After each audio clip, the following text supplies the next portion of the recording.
Hello, everyone. Welcome back to the Civic Podcast. Markus, good to see you again. Likewise. How are you? Yeah, I'm good. I mean, just before we started recording, we were both kind of lamenting all the different ways that it feels like the world's ending, which is not a great note to start on. But no, I'm good.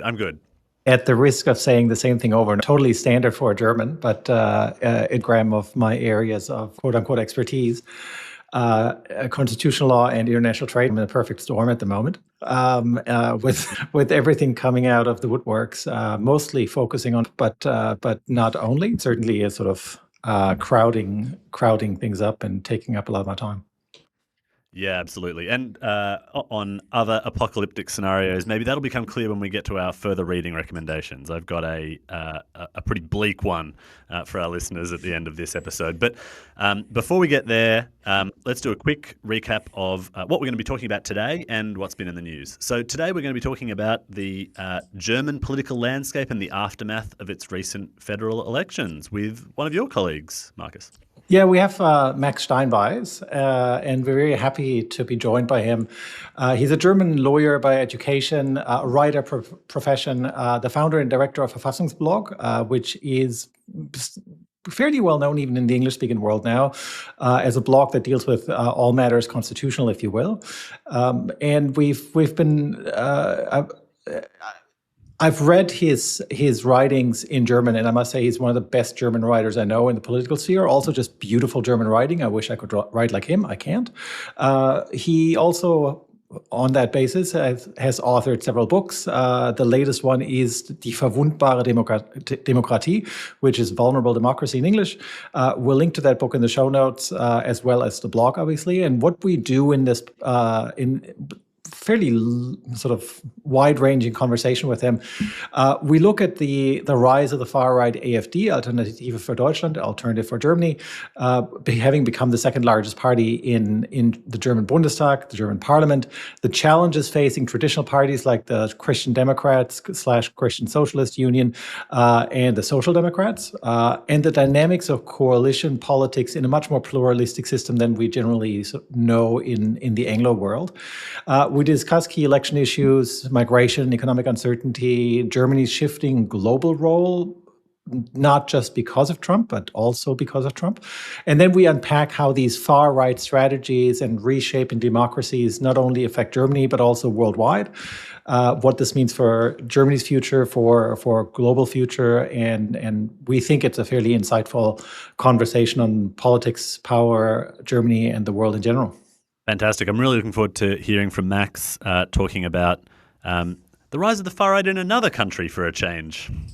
Indeed. And I think they're all made out of the same ilk, if you will. Some people sometimes wonder why I'm so concerned about Trump, partially because I think there is some foreshadowing in German history of what we're witnessing in Germany. And I don't think I'm alone. We've had David Luban, who's very similarly has taken a very similar position. So that's just part of, I think, part of the reason why we deal with those topics in great detail at the moment. We'll be talking about some of the similarities in both European and US recent elections and policies in our interview with Max. So looking forward to that. Before we welcome Max to the show, let's go over some of the headlines this week. I guess the big one is Liberation Day. Did you enjoy Liberation Day, Markus? You got out for the ticker tape parade? I did. I had just written an article in The Conversation a couple of days prior on the rationale for all of these sort of impending tariffs and tariff measures, and sort of taking a broader look at not what might be coming specifically, but what the rationales were, and we're going to link to that article in the show notes again. And then on the back of this, I had a couple of interviews, and as is true with many hot takes, they were partially correct and probably partially incorrect. We now see that some of the stuff that has been done by the administration was sort of retro-engineered and done within 48 hours of Liberation Day. Not quite sure who's being liberated from what, but we can talk about that in a future conversation potentially in greater detail. Yes, if you're not familiar with the creative nomenclature here, Liberation Day is what the Trump administration is calling the day on which these reciprocal tariffs are introduced. Well, they're described as reciprocal tariffs. I don't know that mathematically they work out that way. Hey, look, heard in McDonald Islands is all I say. Heard in McDonald Island. If no one's ever heard of them before, the poor penguins getting tariffed. Yeah, that's the giant US trading partner. That everyone's worried Yes. about. Depending on the reporting you read, somewhere between $6 and $10 trillion wiped from global stock markets as a result of the introduction of these tariffs. We're not going to be talking about them at length today. We've got a great conversation with Max coming up that's going to take our time. But Markus and I are going to be coming back to talk about tariffs after the dust has settled on news reporting on that story to share our opinions a little bit later. Max, thanks for joining us. It's great to have you on the podcast. I've been following your blog for quite a while. Today's topic is German elections and the aftermath of the German elections, specifically with the AfD having gained quite a number of seats, the German Bundestag, the parliament, and also the left having received quite some votes. So before we get to the results of the election, Max, can you talk for a minute about the political landscape in Germany in terms of how party politics are structured, how that translates into the work of governing and legislating? We have an international audience. We have listeners in the US, UK, Australia, obviously, but beyond that, and listeners in those places know different systems. Max, can you just give us an introduction with the pluralist system that Germany has, what differences that might engender, and how listeners should understand that? Right. First, thanks for having me. It's a pleasure on the show. As to the German system, what is characteristic about it is that we have a representative election system. So we have a party system which is not as bilateral as perhaps countries with a majority election system are used to. But nevertheless, traditionally, there has been basically two political blocks: the Conservative Party, CDU, with a regional extra part in Bavaria, CSU, and they have been allied with each other since the beginning of the Federal Republic on the one side, and the Social Democrats on the other side, pretty much switching between each other in government with minor coalition partners. And that used to be, for the longest time, the Liberal Party, FDP, which by now has vanished from the Bundestag, but for decades has been the coalition partner either of the CDU, CSU bloc or of the Social Democrat bloc. And then in the 80s, a fourth party came along that were the Greens, which can be seen as a spin-off of the Social Democrats in some respects, with a particularly ecologic and nature preserving focus. And they've been around for like 40 years now too. And they have been trying to, for a long time, trying to free themselves from their dependence of the coalition option with the Social Democrats exclusively, and they've been trying to open up for a coalition possibility with the Conservatives, and that has been pretty much most of the dynamic in the recent like 1.5 decades. And then in the middle of the last decade of the in 2015, a fifth party came along, which has been a right-wing authoritarian party. And to make things complete, there's also a sixth party on the left end of the spectrum, basically also a combination of a spin-off of the Social Democrats. When the Social Democrats turned neoliberal in the 90s, they have separated from the Social Democrats, the left-wing party, and they've allied with the post-communists in Eastern Germany. So this is the party spectrum. It's quite complex and opens up a lot of coalition possibilities. and this is how the dynamic in politics mostly comes about in Germany. That's fascinating. I mean, as an Australian, for whom the coalition of two parties is a long-standing and kind of calcified relationship. It's not one of convenience. It's not one that changes from federal term to federal term. And if we do see third parties interacting with the government and the work of legislating at all, it's in the form of a small but influential crossbench in minority government, where a monolithic bilateral party might have to negotiate with 4 or 5 crossbenchers to secure support for legislation. So it's fascinating to hear about a more pluralist form of government where you do regularly form government through coalition. And it's become more pluralist over time. To my ears, it sounded like relatively closer to the centre parties at the outset of the federation.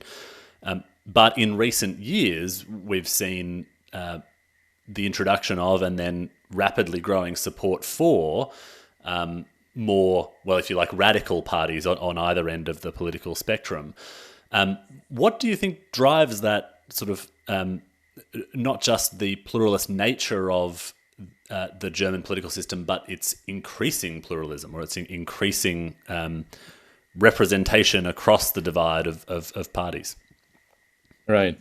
Two things. On the conservative end of the spectrum, the traditionally big party CDU is already a sort of a coalition in itself, because it's called Christlich-Demokratische Union. Union is union, like this. It unifies different and completely diverse strands of political interests. It has a labor part. It has a business, a big business part, a liberal part. It has a traditionally conservative land-owning peasants part, and it unifies all these strands into one big party, which has very little in common in terms of programmatic clarity, right? So the distinction against the extremists is constitutive for this party, and that's the pickle they're in right now. Because on the right end of the spectrum, there is now this new contender, which has a strategy in place to blur this distinction, to dissolve this distinction. This is a very successful and relatively new strategy, which threatens the CDU party to the core, and the AfD, that like this new party on the far right end of the spectrum, they have for 10 years now both become ever more radical and become ever more open to neo-Nazis and to proper full-blown right-wing extremists. And on the other hand, weaponizing this distinction between center and extreme as a tool to place themselves in or to blur this distinction, right? To place themselves in the center and to have it both ways, to pursue extremist policies on the one hand, and to always offer themselves as a coalition partner to the CDU on the other side. And this is the trap they have built for the CDU, and the CDU is not very clever in dealing with that situation, I'm afraid. Can you say more about that bit? Because I think that's, one of the reasons why we wanted to have you is in the English-speaking world, I've never really heard really good analysis on this German sort of setup. And so that's why we wanted to have you. say a little bit more why there's a trap, because I think I understand what you're saying, but I think most of the listeners, it's I think what's being done in many parties across the spectrum in many countries on the right-hand side of the spectrum in Europe, i.e. setting up this trap that on the one hand, this is a right-wing party where you want to have whatever Brandmauer you want to have, right? This sharp distinction, and we will not cross, which we'll get to probably later on. But at the same time, sort of doing this invite and then becoming normalized. I think that's the goal, is to be normalized and being accepted by ever larger parts of society, I think, right? Yeah. Yeah, I mean, the far right has switched its strategy. Like traditionally, they have been Nazis sympathizing with the Nazi era and distinctly positioning themselves as opponents of democracy and of liberal democracy. And that failed miserably. And actually, the German system was quite successful to keep the far right in check in that way, up until in 2017, this new far right party arose, and they set themselves apart from their predecessors in a way that they tried to confront the politics in Germany with sort of a double bind situation. So they have this narrative that they identify with the true people. They say this the sovereign in democracy is not something that is reproduced through democratic procedures as it should, but it's already there. It's something you can identify with as a matter of culture, as a matter of nature. This, for us, we represent this true people as opposed to the elites, to the corrupt and untrustworthy established party system. And through this identification with the true people, the institutions that are in place to basically reproduce what is the demos in democracy are freed to become mere tools of power over your opponent. So whichever way they react, the AfD, this strategy wins, and this is how they create this feeling that they are basically born to govern, that their rule is inevitable.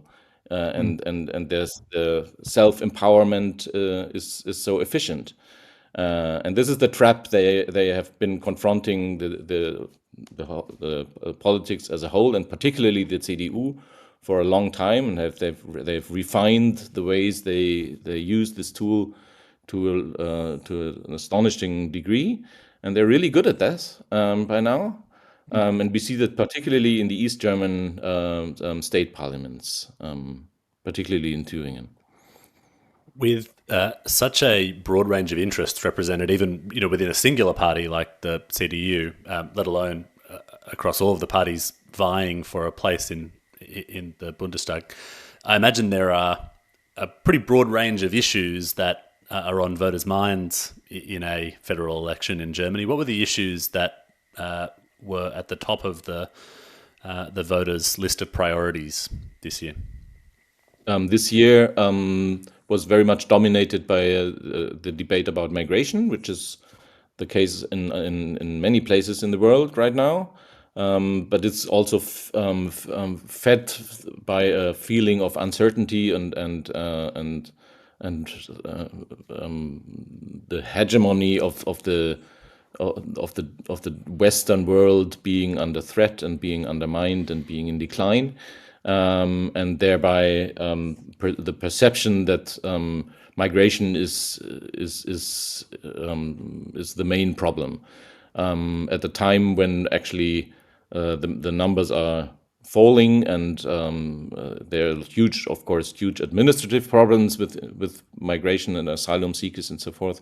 But I think the central role this topic played in the election campaigns had no basis in the real world, really. But nevertheless, this was the driving topic mostly, and also the economic situation, the general feeling that the strong position of Germany in terms of economic data is dissolving, and also the fact that the previous coalition, the so-called Ampel-Koalition, traffic light coalition, led by the Social Democrats, was a failure, and both in terms of politics and in terms of economic matters. You say why that coalition, that red light coalition, just very beautifully failed? Because I think that then leads us into what happens now. Because right. There's a really weird dynamic going on in the German context, at least from a distance. Yeah, totally. There have been a number of factors. I think one was the fact that a couple of years ago, a broad coalition across the aisle decided to entrench debt brake in the federal constitution, which was misconstrued, and the result was that the federal government was unable to invest in things. There was an urgent need to make huge investments, particularly in the defense sector, with the Ukraine war and the Russian threat in the east, and the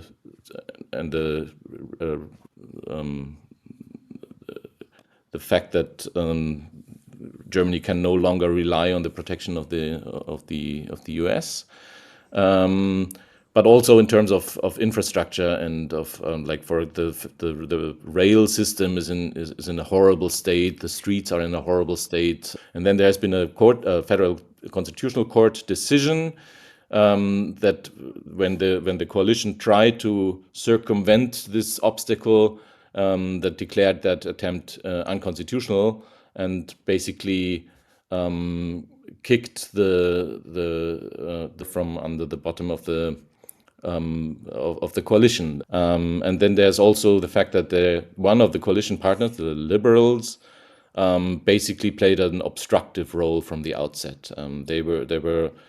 They had no interest in making this a success, and that played badly for themselves because they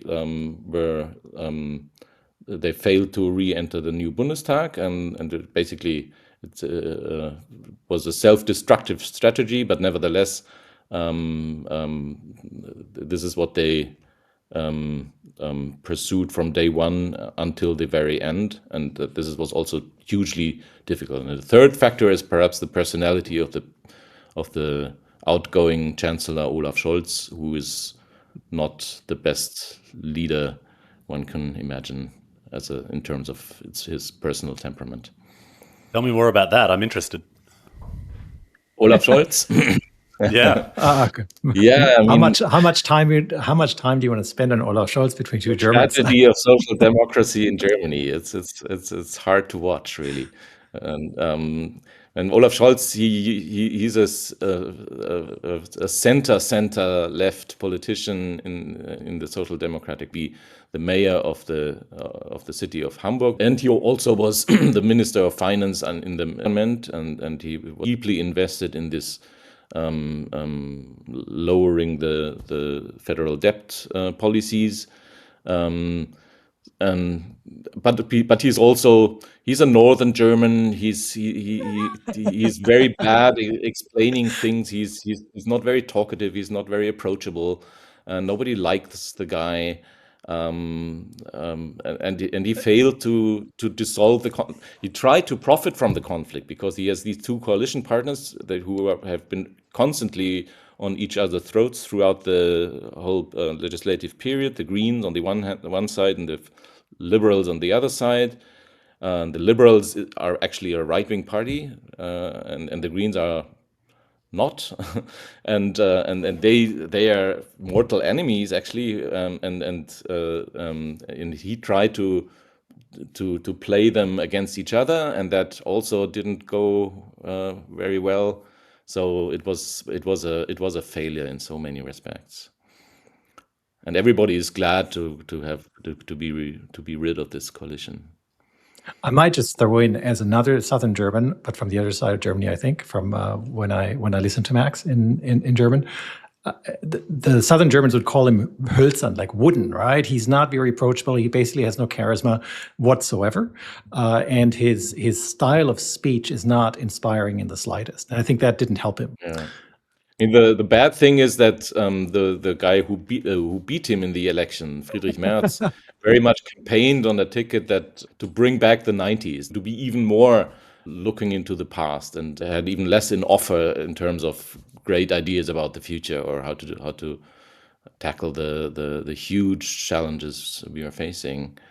And that's why he also had to switch his policies on day one, basically after the election, and to throw out his one of his pillars of his campaign, that he defends the debt brake, out of the window immediately after the election, and that damaged his credibility too, even if, in my view, it was the right thing to do. Well, that brings us on to our next question. Who won and who lost in the federal election? Now, as I understand, we still don't know who exactly will form government. We have a pretty good idea, but the process of coalition making is ongoing. Well, if you look at the numbers, basically, none of the center parties won. The strongest party is the CDU, and they will most likely or almost certainly get the chancellery, and Friedrich Merz in a coalition with the Social Democrats. He only scored 29%, which is abysmal, particularly given the fact that his opponent was so unpopular and so unsuccessful. So he's not a winner really, and his party knows that. They're not in triumph right now. And the same goes, of course, for the Social Democrats, who ended up with 16.4 or something percent. I think that it was by a wide margin the worst result the Social Democrats had ever. And also the Greens suffered, and the Liberals were kicked out of the Bundestag. So each of these. Max, can I say, Max? Can I say you smile when you say that that the Liberals were kicked out of the Bundestag? I think that betrays where your thinking is going, right? Yeah, I just have to. I have a limited amount of pity for this Liberal Party, and also because you asked who won. There's two parties who won. The one is the left, which was a total surprise, because the left half a year ago have split in two parts, and one of the most popular left-wing politicians, Sarah Wagenknecht, formed a party of her own, named after herself, Bündnis Sarah Wagenknecht, and to try to pick up a lot of the policy points from the far right, particularly in terms of migration, and to profit from what she perceived was basically the sign of the times, that these are the topics that people are interested in, and there is a lot to gain if you jump onto that wagon. And that failed, at least on the federal level. She won a couple of regional state elections in the East, but on the federal level she narrowly missed the 5% threshold. And on the other hand, the party that a couple of months ago was considered a gunner, right? The left party was already preparing for its self-dismantling, but they surged up, and they got almost 10%, and now they're very strong in the Bundestag. And there's of course the AfD, who now have almost a quarter of the seats in the Bundestag. You have a really very strong block of far right extremists who will change the face of the Bundestag in a definitive way. And those two parties are the winners of the Bundestag. So you can say the center has suffered, the center has lost, and the ends of the spectrum have won. But these ends of the spectrum are not comparable, really, because the left party, is not extremist at all, right? They're just ordinary socialists, middle of the road socialists for the most part, and they have shed their shady and authoritarian leaning. Now, we've kind of been building up to this, I suppose. The international coverage, a lot of the international coverage of the German elections has focused on the AfD. And the AfD as a part of a greater global whole of a rightward lurch and the rise of right-wing authoritarian parties in other developed economies.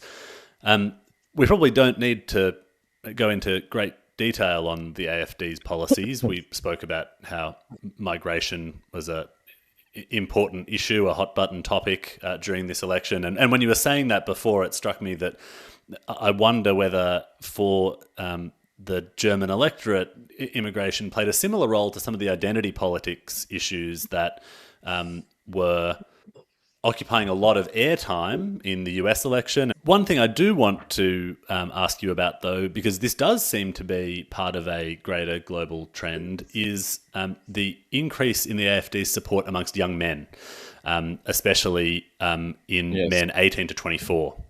This seems to be a pattern that is being repeated everywhere. From a German perspective, what is happening there? What is happening in that cohort of young men? I mean, it's among young men, like in no other section of the population, the difference between men and women is so distinct as in this age group, right? Like 18 to 24, young men are distinctly leaning towards the AfD, and young women are distinctly leaning towards the left. Like, and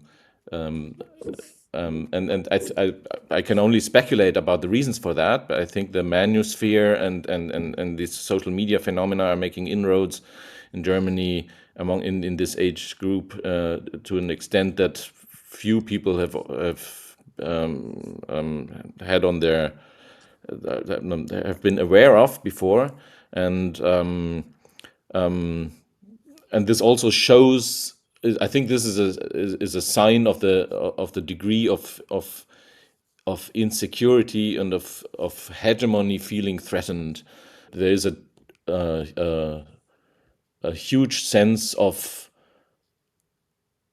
the future being very much in danger. Like young people see their lives being much more difficult than the older generations. And a part of the male young electorate has turned to these prophets of masculine empowerment or using all this vocabulary of fundamental rights and of equality and of discrimination, and turning them against the people who actually were meant by these terms, right? And playing or painting their own hegemony, their own threatened hegemony, as a situation of discrimination and as a threatened minority themselves. And this is very effective, apparently, and also very hard to grasp, because it all happens in shady, distant social media corners, which mainstream media have a hard time to even get a view into. It happens. So when we describe this youth movement, this cultural phenomenon amongst young men, we describe it by reference to these American personalities, but they may not play a central role in the development and thriving of that culture in the places we're describing. Yeah, perhaps. The other day when I was in my hometown Munich and I saw posters all over the town that Jordan Peterson, this Canadian psychologist and academic actually, gave a presentation. Sorry, and the venue for this presentation was the Olympiahalle, which is the biggest, by far biggest place. Huge pop stars. Like if you make it to the Olympiahalle, then you're really at the at the summit of your pop star career, right? And this Peterson guy, he fills the Olympiahalle. So this shows to which degree this is a pop star phenomenon. I think, and it's also as with many pop stars, older generations have a hard time to grasp what's going on. Why is this guy so phenomenally popular? I don't have a clue. And the same goes for this Andrew Tate character. I mean, if I look at what he does, and I'm abhorred, and I think how could anybody possibly take this guy seriously, or even consider him as some sort of a leading personality and someone to look up to. But it's also a self-fulfilling prophecy because he has such a huge followership. This already enables him to occupy this role and to magnify his audience evermore. So maybe just there's no good segue to this, but there's one question I did want to ask you, and I think we will probably put a link in the show notes to this. When I woke up in Australia here, the day of the election for you, the day after for me, one of the things that really shocked me, and I guess it shouldn't have shocked me, but I've just been out of Germany for too long, is if you looked at the map of Germany's east and Germany's west, and the preferences in pretty much the entire sort of east was for the AfD, i.e. the majority party in each of the constituencies, the ridings, whatever you want to call it. And in the west, it was mostly for the CDU or for the CSU in Bavaria. It was a stark sort of blue in the east and black in the west sort of map. And I showed this to David beforehand, and I think you were shocked by this. It's just, yeah. I mean, this shows that the reunification process is far from completed, and probably the expectation that it could be completed one generation after it would just vanish from the map was already naive from the outset, I think. Because this is a part of Germany that has historically has completely different memories for 40 years of the existence of the Federal Republic than the other part, and this goes in two ways. One with this foreign policy situation and the Ukraine war and the Russian threat, the perception is completely different. In the East, like in the West, we are steeped in this Cold War perception that we are part of the West, as opposed to the East, as we are in conflict with Russia, and so this constellation resonates with West Germans very strongly. That we need to defend ourselves, that we need to, we can't have Putin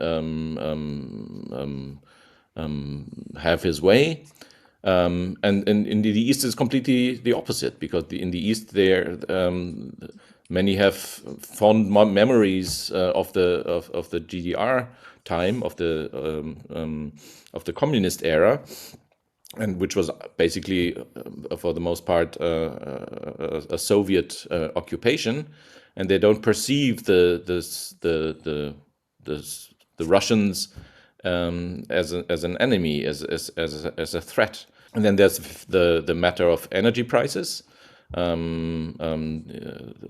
gas prices, the cheap energy from Russia, and the fact that energy suddenly became a lot more expensive because of the foreign policy situation. This is something that resonates with Eastern Germans a lot more than with Western Germans. And there's, of course, the fact that Eastern Germany has been to some extent colonized by Western Germany after reunification. I mean, this was a conquered people, if you will. They have lost the Cold War, and then the Western Germans came in and took over all important government and economic positions and the property, and lots of people lost their jobs. Lots of people got their biographies disrupted in the most brutal way. This is still living memory. And these people are still around, and their children and their grandchildren don't inherit the wealth that their Western German compatriots do. So there is this distinction, and this is all a situation that can be worked with very efficiently by authoritarian populists, and this is what the AfD has done quite successfully for a while. And this is the explanation that why this map is still so very much alive and still a reality even 30 years after the end of the Cold War and the fall of the Berlin Wall. Can I ask follow up on this, Max? Because I've had this conversation with another German here in Sydney for like an hour and a half, and we tried to wrestle with that very notion, right? And I kept saying there's a different narrative in the West and the East about all of this, and then you add on top of that different economic sort of fortunes since 1990, and then the fact that you mentioned that, for example, property inheritance doesn't work the same way traditionally in the East, and therefore there's no buildup of wealth in the same way that you might have in the West, and therefore it's always sort of almost structurally disadvantaged. And I think that then feeds into a narrative of victimhood, then all of a sudden translates into who are the parties, or which are the parties that best serve my own needs, I guess. And that then explains, I think, the move towards either the right or the left, which, at least with Sarah Wagenknecht, the Bündnis Sarah Wagenknecht, would have basically been sort of the horseshoe theory, right? They would have easily been able to hold hands from the right and the left. But to me, that was sort of the thing that really came home to me when I saw that map, is that the narratives are very different, the experiences are very different. This attempt to overcome 50 years of very different histories after 1945 hasn't worked itself out yet in any appreciable way, shape, or form. And that's why I showed it to David immediately. I was like, this is, I think, the best explanation of what's happened. And this is why we have to talk to Max. So here we are. David, I think over to you. Yeah, I was trying to make sense of this when I saw it, because I was... I don't have a mental model for this, right? So I was trying to think, is this like because I suppose I think of the AfD as a right-wing party, and I think, well, is this a backlash against a bitter memory of 40 years under a Soviet political system?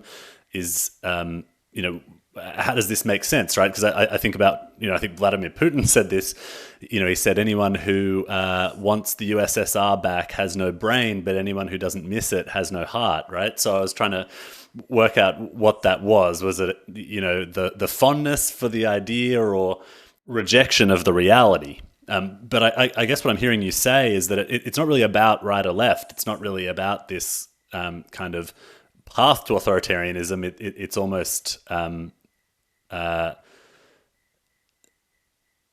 it's more the geopolitical aspect that there's identification, I suppose, with the East and with Russia in a way that West Germans, as long time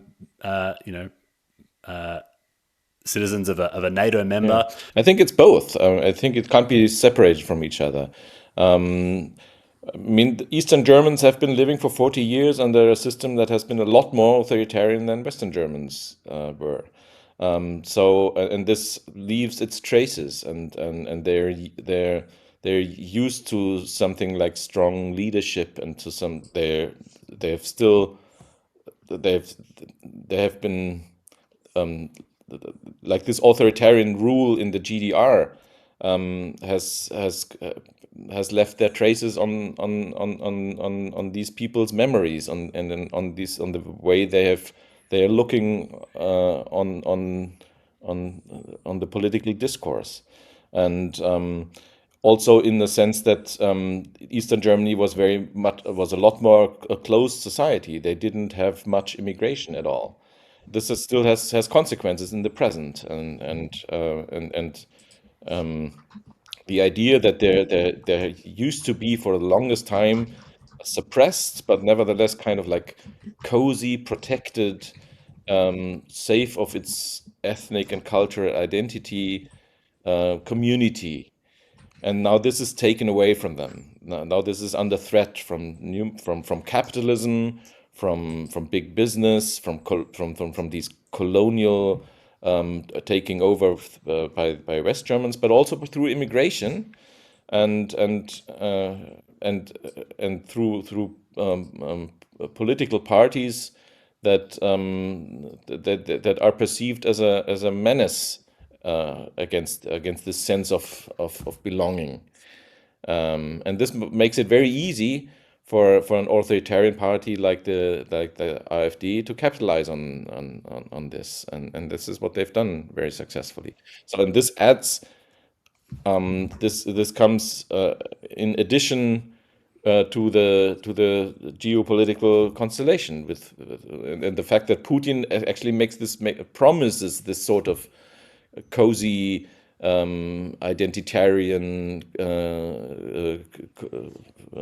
ethno-cultural sense of community.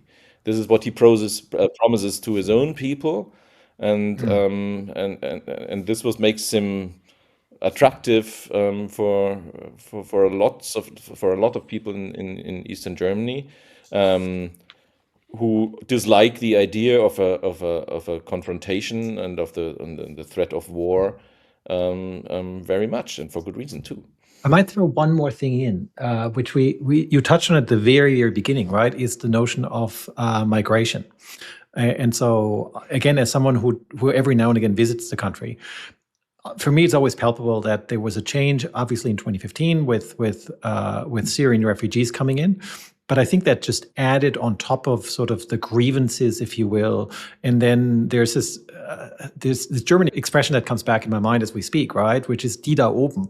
They decide, the ones above, decide what is happening, right? And then you have all these sort of different grievances, the geopolitical ones that you mentioned, the economic side not working. Then you have foreigners coming in that look different and that supposedly get better treatment. And you have Ukrainian refugees that also supposedly get better treatment. Sometimes I get these things forwarded and I'm like, oh my God, this is not true. But it's easy to see how you can sort of capture people's imagination with this, and can just point towards the Ukrainian refugees that sort of supposedly get all these social benefits, which they don't.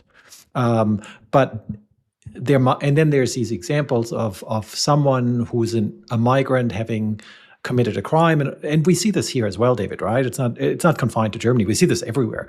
I mean, look at the US at the moment, which is in that sense playing that to the extreme. We talked a little bit about how the AfD's sort of remarkable success in this election is emblematic of a global rightward shift.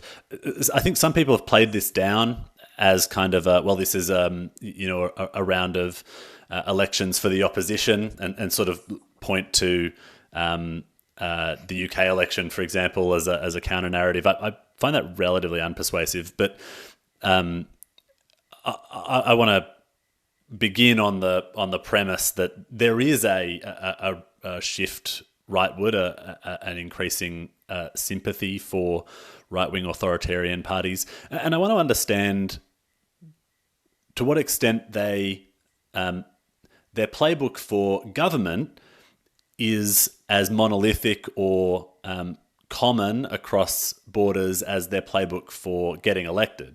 I think we've seen a lot of similarities in the campaigns that Donald Trump has run, that the AfD have run. They've made guest appearances in one another's campaigns to some extent, with Elon Musk voicing his support for the AfD.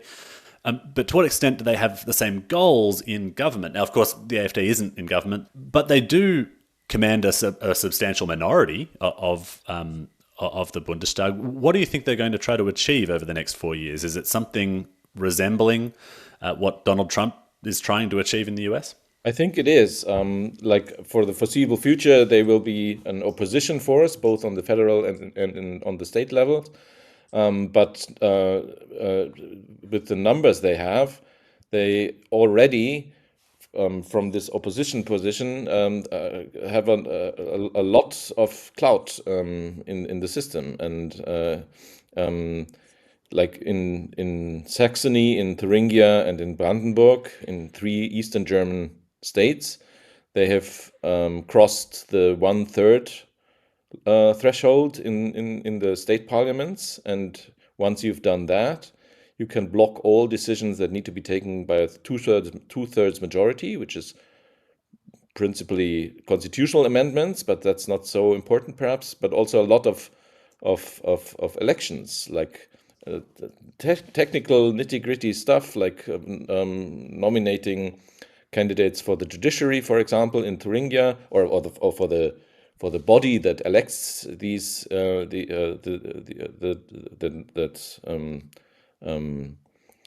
appoints judges.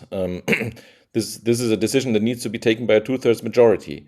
So the AfD in the Thuringian state parliament have the right to block these decisions and to stop this this committee from being constituted. And this is what they're doing right now. They've for months now in a situation where there's a dire need to make appointments in the judiciary, because all the judges and prosecutors that have entered their jobs after reunification now retire. So lots of posts in the judiciary need to be refilled with new people, and they can't, because this committee can't be set up, because the AfD blocks it. And they make strategic use of this in an abusive way, in a way that seeks to harm the system, that seeks to either fill the judiciary with loyalists of themselves, or to damage the system. And I think it has very much in common with the tactics and strategies of Donald Trump and other authoritarian populists in the world. And in 2026, in the state of Sachsen-Anhalt, it's also an East German state, there will be elections, and it might even happen that there will be no way around a participation or even a takeover of government through the AfD, because with the numbers they have got in the federal election, this is a possibility that needs to be reckoned with. So the moment when they actually wield government power might be closer than we think. And what happens then? This is the security system. This is the education system. This is the whole cultural system. This is academia, higher education. This will open tremendous opportunities for the AfD to implement policies that might resemble what we see in the US to a shocking degree. Yeah, I was just going to follow up with that because in the US, so I've been interviewed quite a bit here on exactly that issue. And in some respect, the last episode, it was exactly about this, where we say, well, there's universities, there's law firms, judiciary, and so forth, that you then sort of pull in. It functions differently, sort of procedurally here, but it's the same playbook, right? That you take over institutions to then suffocate whatever resistance there might be. I mean, one of the responses that on the federal level that was, I guess, successfully tried was amending the Constitution to not allow participation of the AfD on the Constitutional Court. But again, that's one of those things to me where you're seeing democracy trying to defend itself, right? This resilient democracy idea. But at the same time, that provides additional fodder for either side to then say, well, this is just those people who want to hold on to power and don't want to let the electorate have their say. I think that's sort of the double bind that you keep talking about.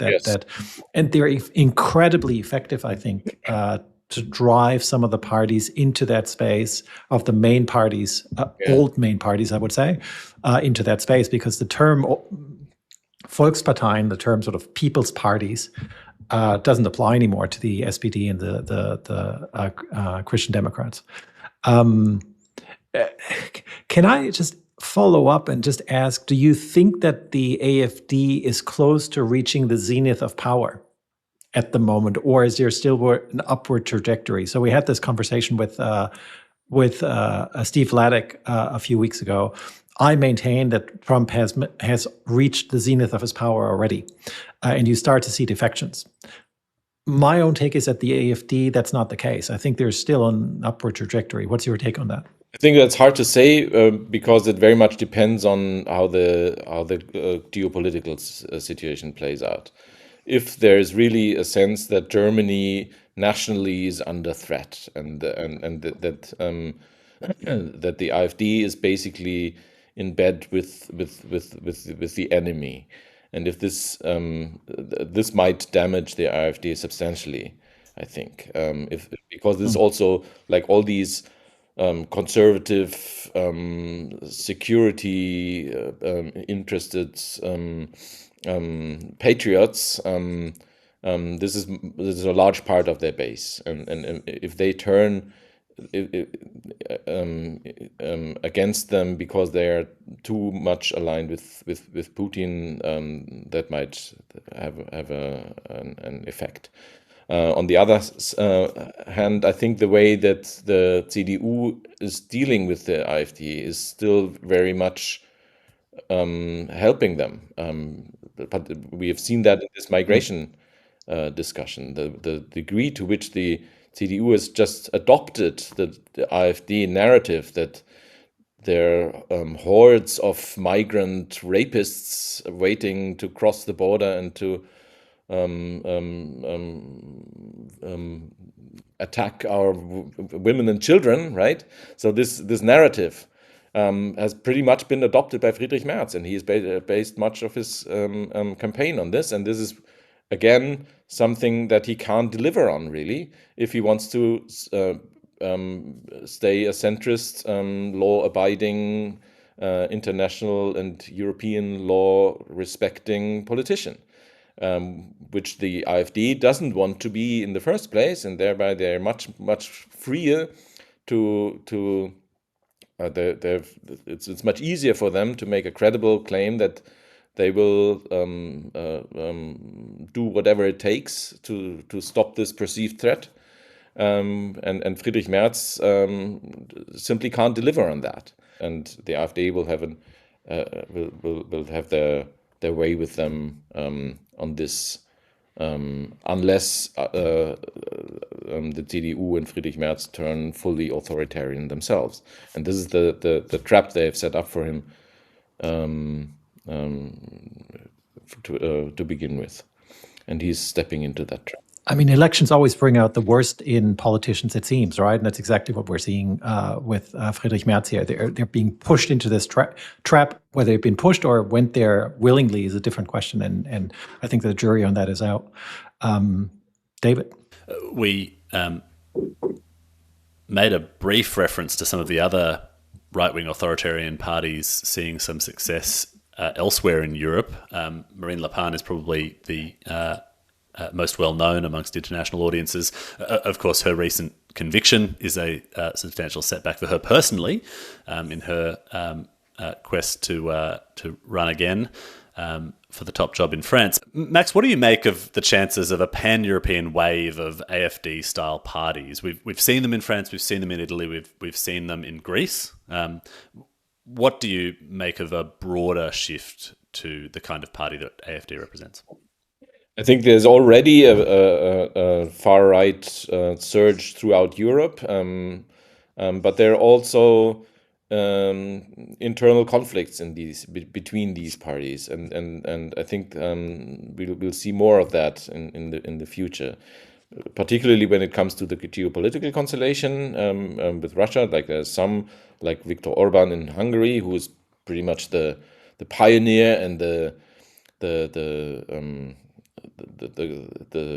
person all of these authoritarian populists in Europe and beyond are looking up to, and he and a number of others, like for example the AfD, try to present themselves as pretty much allies of Putin and of Russia, and protectors of their interests within the EU, and others like Meloni and in Italy try to not open this, not expose themselves to this reproach that they're in bed with the enemy. So this is an internal strain that weakens this far-right alliance. But there are a number of other topics that they think they can easily agree on, and also are already pushing the EU policies. Most of all, of course, migration. What happens at the EU east external border is already horrific. I mean, there are human rights violations to a tremendous scale happening every day in the Mediterranean Sea, in the forests between Poland and Belarus and the Baltic states, and in Croatia and on the Croatian-Bosnian border. We see human rights violations and horrible deaths of migrant people, and I think this is can mostly be explained through the influence of these far right parties, and which has pushed the other parties, but most of all the conservative parties, to adopt these policies and to make them their own, which I think is a huge mistake. But this is the way the things are going in Europe, and will probably be for a while. Whatever the posture towards Russia, the rise of these right-wing parties will test the European Union. What role will Germany play as a leader in Europe? Maybe the better question is, what role can Germany play? That's a hard question. I think that traditionally it's also has always been the alliance of Germany and France that has been the motor of European integration, of European policy, and this motor has been defunct for a couple of years, mostly because on the German side the government was unresponsive to the advances of the French government to push forward EU integration, and that might change with the new government coming in. I think Friedrich Merz at least has presented himself as more open to a new beginning of Franco-German EU integration policy. Also before the backdrop of the Ukraine war and the Russia situation, and the need of tremendous amounts of investment in the defense sector, but how that. And if I can just interject, there's one other factor I think that makes that easier, maybe, which is that the US is acting the way it is at the moment, right? So that the reliance on the US is no longer the one that at least traditionally, Merz's party has traditionally relied on the the transatlanticists, if you will, right? They're completely gone. I mean, no one in Washington looks at the transatlanticism anymore as a way. Quite to the contrary. J.D. Vance has in more ways than one, both in Signalgate and in his Munich speech, made that very clear, that he basically can't stand Europeans for whatever reason. It doesn't really matter. Number one, that's what it is. Number two, he's dangerous from my perspective, and probably the smarter of the bunch in that whole grouping.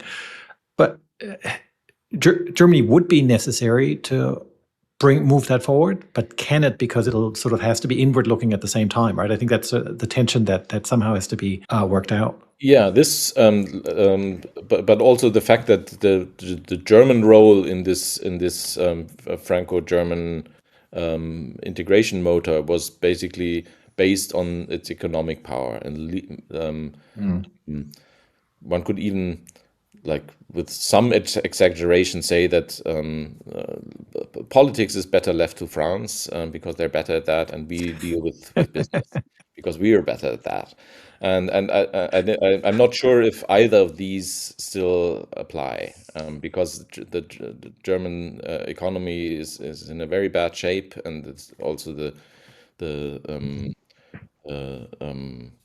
self-image of German as an economic power is damaged. I mean, this is an aging and pessimistic and very much inward-looking society.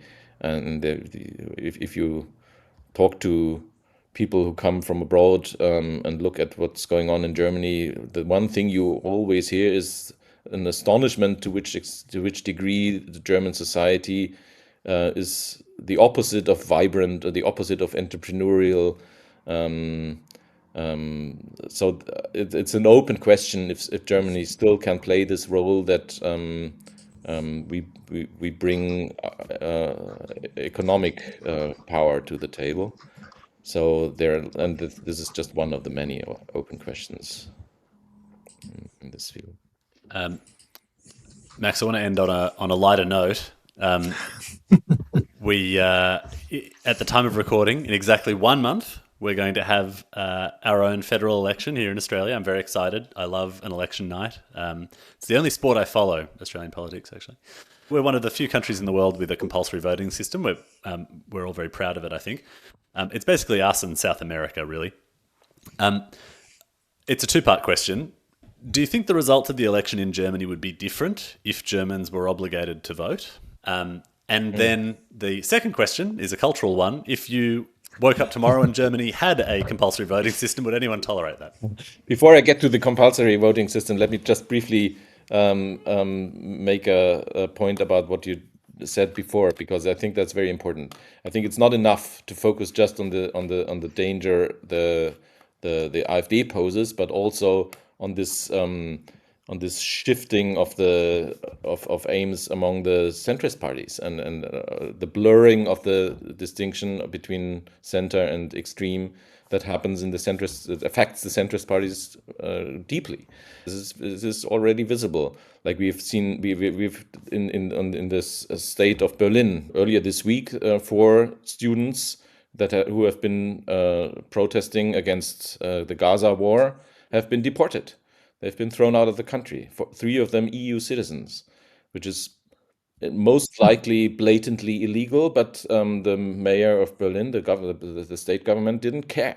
And this was, and we've seen a number of those kind of like proto-Trumpist moments already, and particularly this whole Gaza war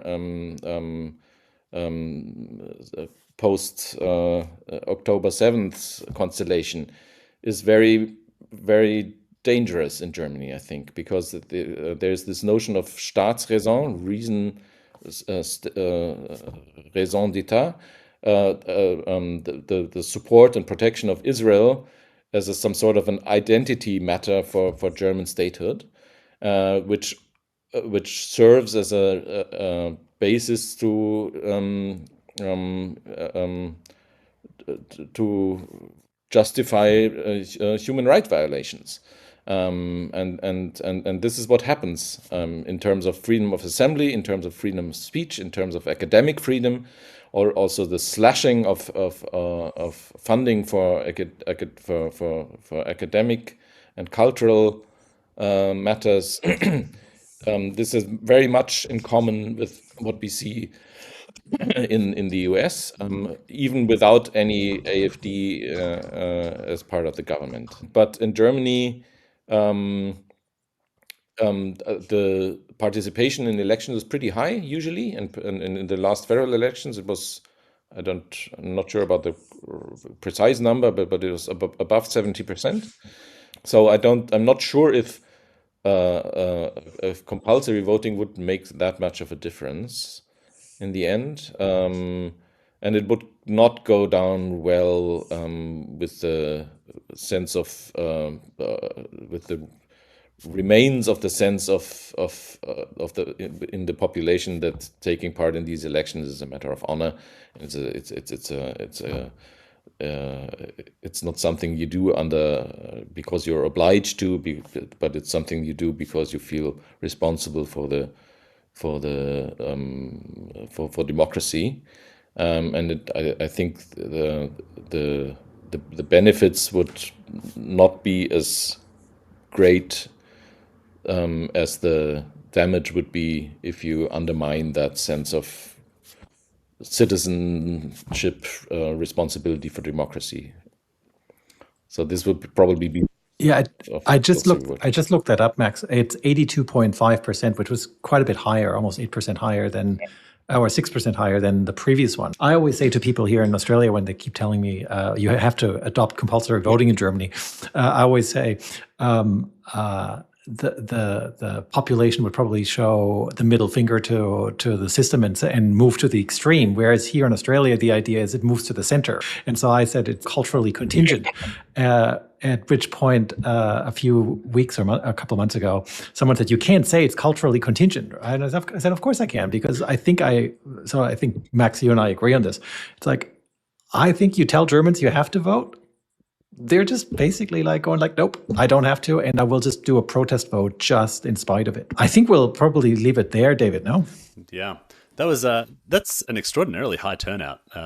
That's good on you, Germany, for turning out to the polls when you're not obligated to. And what a nice note to end on as well, I think. That beautiful sentiment, Max, that Germans go to the polls out of a sense of honour rather than obligation.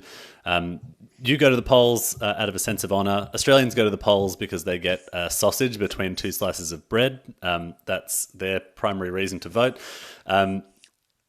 Well, that'll be interesting data for us to take into our next conversation on the show. But until then, Max, thank you so much for joining us on the Civic Podcast. Thanks for having me. It was a pleasure. Well, I really enjoyed meeting Max and speaking to him about the AfD, the results of the German elections. It was a fascinating conversation for me as a bit of an outsider who doesn't have much background in the political history of Germany. I really enjoyed that conversation. Yeah, look, I've never met Max. I've only ever, like I said, read about him and of him and his writing, and I thought that was really insightful. And one of the reasons why we wanted to have him on, or a German commentator on, was because lots of people in sort of the Anglosphere podcasts talk about Germany, but not with Germans who are actually in the thick of it. And Max, to me, is one of those people because of his Thuringia project that we briefly mentioned. Is really in the thick of things, right? And looks at what happens to institutions when far-right parties take over. So I thought that was really insightful. Yeah, absolutely. All right, so I think this is the part of the show where we share with our listeners some reading recommendations for the week. Markus, do you want to go first, or shall I? We wanted to end on a lighter note. My recommendation is on a lighter note, but connected to our conversation with Max.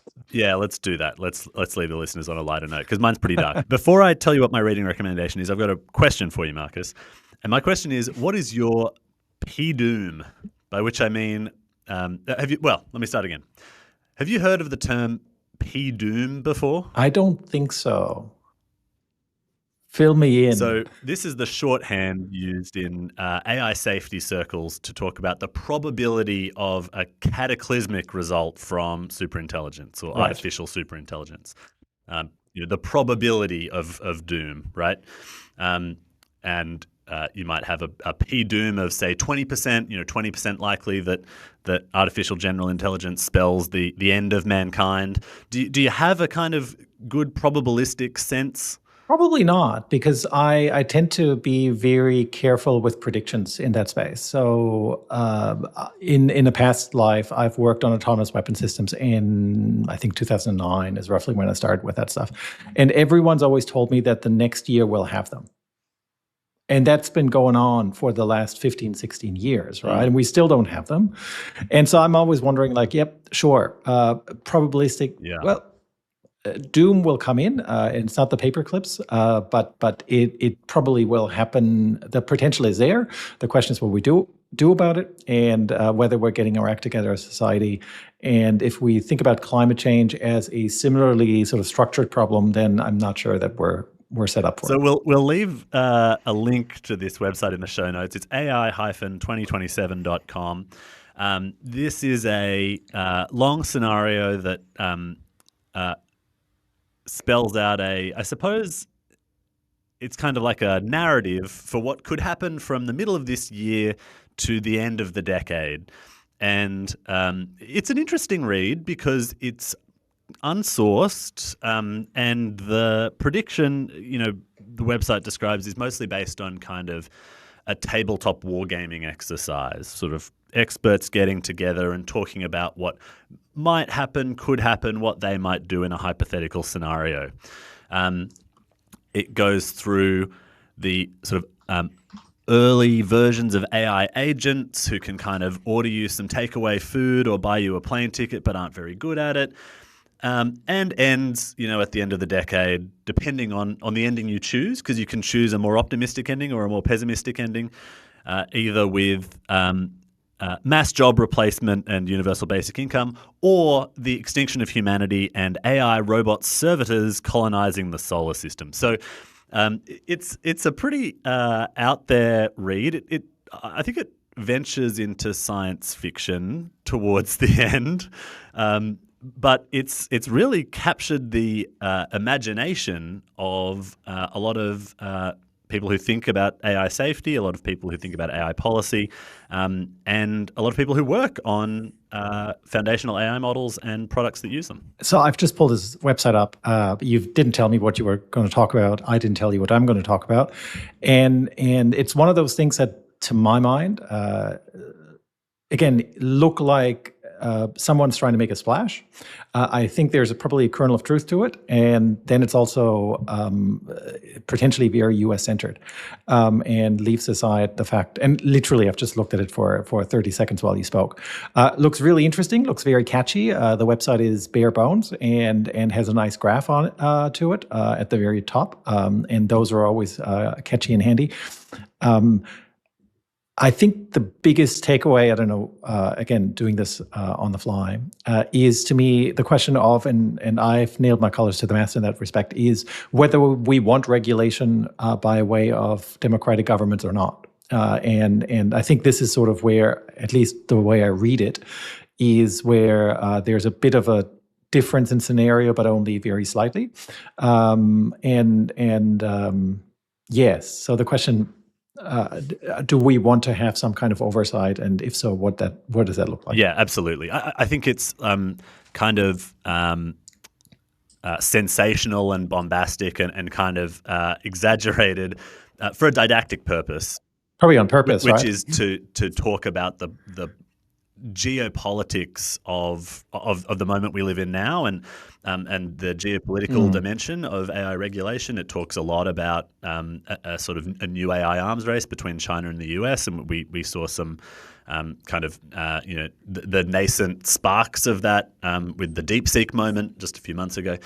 And I'm someone who thinks about AI safety a fair bit, but I tend to think about the more prosaic present challenges of AI safety. I think about misinformation and disinformation. I think about the erosion of critical thinking. I think about the erosion of critical reading skills. I think about the weakening of our political discourse and of our education system, and of our reliance on a technology that could accelerate climate change and things like that. So I tend to think in more prosaic present terms, not so much about the robot servitors colonizing the solar system, but I think that sort of exaggerated science fiction-y version of the scenario is a way of exploring the government's role and governments around the world's role in regulating AI, although, as you say, it is a very US-centric scenario. Look, that's fair, and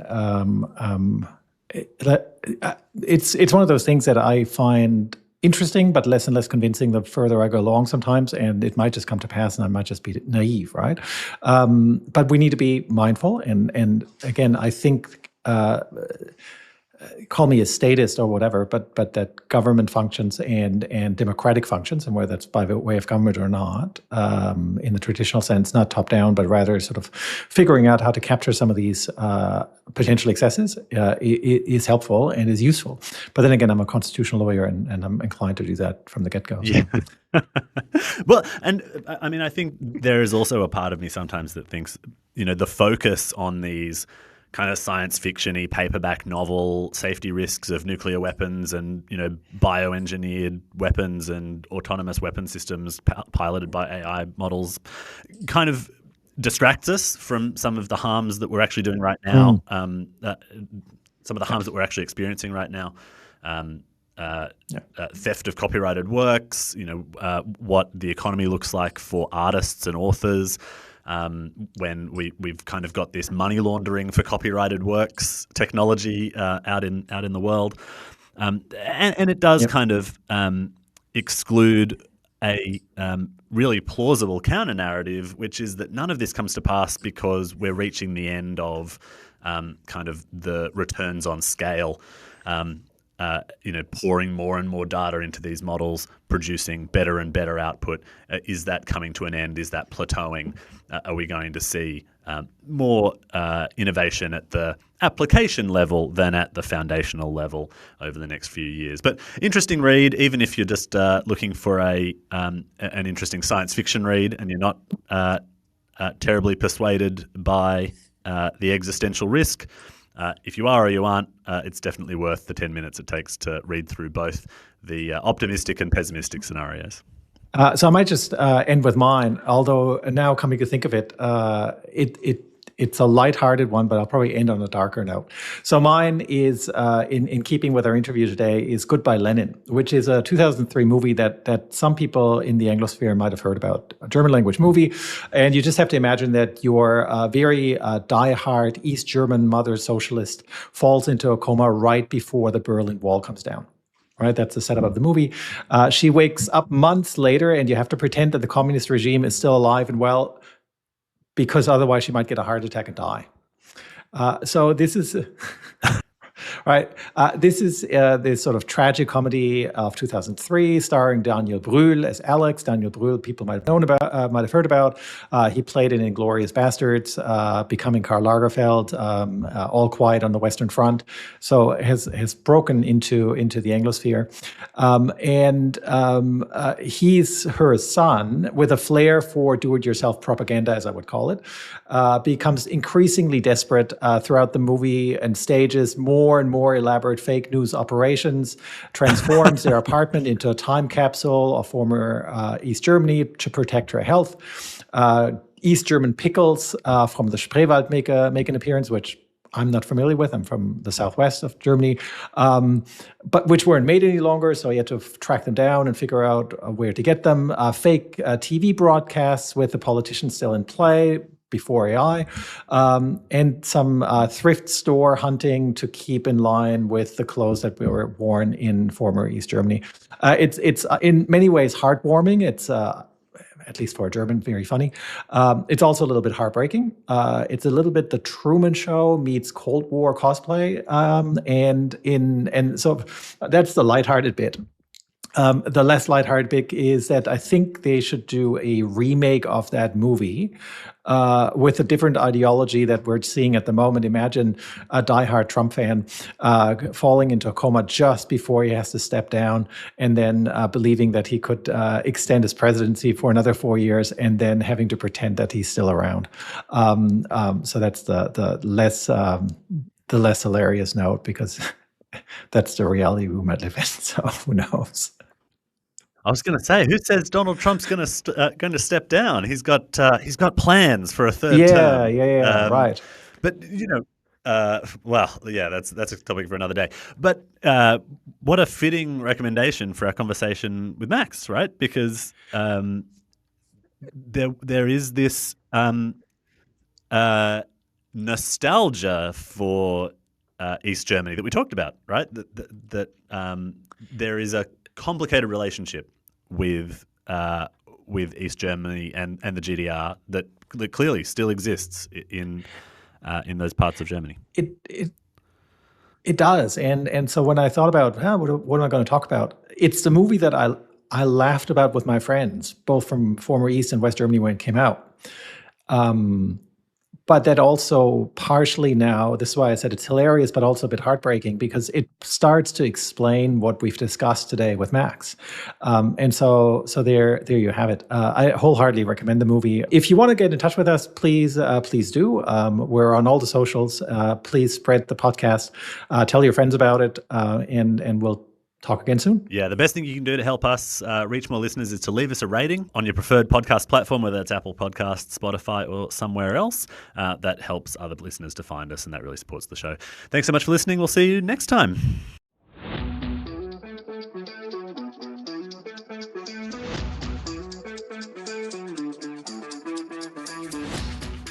The Civic Podcast is presented by David Turner and myself, Markus Wagner.